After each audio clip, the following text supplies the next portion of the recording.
প্রজাতন্ত্রের কর্মচারী হিসেবে বাংলাদেশের প্রচলিত আইন অনুযায়ী আমরা যে প্রাপ্য, আমরা আইনানুগ প্রাপ্য চাচ্ছি। আমরা এর বেশি কিছু না, আমরা কোনো দয়া দাক্ষিণ্য চাচ্ছি না। এটা সার্ভিসে আজকে প্রায় 1 যুগের কাছাকাছি কর্মরত থাকা অবস্থায় প্রমোশন না পেলে আমাদের জায়গা থেকে কর্মের স্পৃহা আসার কোনো সুযোগ থাকে না। আমার চাকরি জীবন 11 বছরের। এই 11 বছরের মধ্যে 4 বছরে আমি আমার সকল শর্ত পূরণ করেছিলাম, কিন্তু কোনো এক অজানা কারণে এখনো পদোন্নতি পাইনি এবং এই পদোন্নতির দাবিতে বিগত 5 বছর ধরে ব্যানার ধরে এইভাবে দাঁড়িয়েছি, যার ছবিগুলো সংগ্রহে আছে। তো আমি জানি না আর কতদিন এভাবে ব্যানার ধরে দাঁড়াতে হবে, কতদিন আমাদেরকে আমাদের অধিকারের জন্য এভাবে বলতে হবে যে আমাকে দিন, এটা আমি পাই।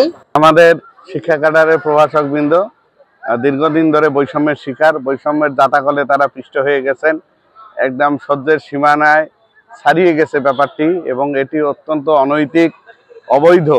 আমি চাই যে তাদের দ্রুত পদোন্নতির মাধ্যমে তাদেরকে কিছুটা তাদের কষ্ট উপশম হবে। সবচেয়ে ভালো হয় তাদের যদি ভূতাপেক্ষিক পদোন্নতি দেওয়া হয়।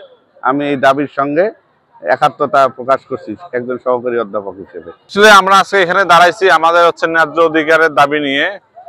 আমাদের হলো 32 থেকে 37তম ব্যাচ, যারা দীর্ঘদিন থেকে পদোন্নতি বঞ্চিত, তাদের 5 বছর আমরা পদোন্নতির যোগ্য হয়ে গেছি, কিন্তু অনেকেরই 13 বছর চলতেছে, কারো 12 বছর চলতেছে, কারো 10 বছর চলতেছে। আমরা সবাই পদোন্নতি বঞ্চিত।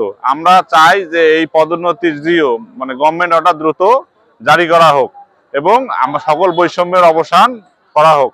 কারণ 5ই আগস্টের পর সবাই সবকিছু পেয়ে গেছে, সবাই সবার দাবি আদায় করে ফেলছে, কিন্তু একমাত্র আমরাই বৈষম্যের শিকার। শিক্ষা ক্যাডারই একমাত্র বৈষম্যের শিকার। আমাদেরকে পদোন্নতি দিলে সরকারের কোনো অতিরিক্ত অর্থ কোনো খরচ হবে না, কোনো ধরনের কোনো সমস্যা হবে না। তারপরেও বিভিন্ন মামলায় আমাদের পদোন্নতিটা আটকিয়ে রাখা হয়েছে। আমরা চাই এ সকল মামলা দ্রুত অপসারণ করে আমাদের পদোন্নতির ব্যবস্থা করা হোক এবং শিক্ষা মন্ত্রণালয় কর্তৃক জারিকৃত 54টি অবৈধ যে আদেশ আছে এগুলো বিলুপ্ত করা হোক এবং আমাদেরকে দ্রুত জিও জারি করে আমাদের সকল বৈষম্যের অবসান করা হোক। ধন্যবাদ।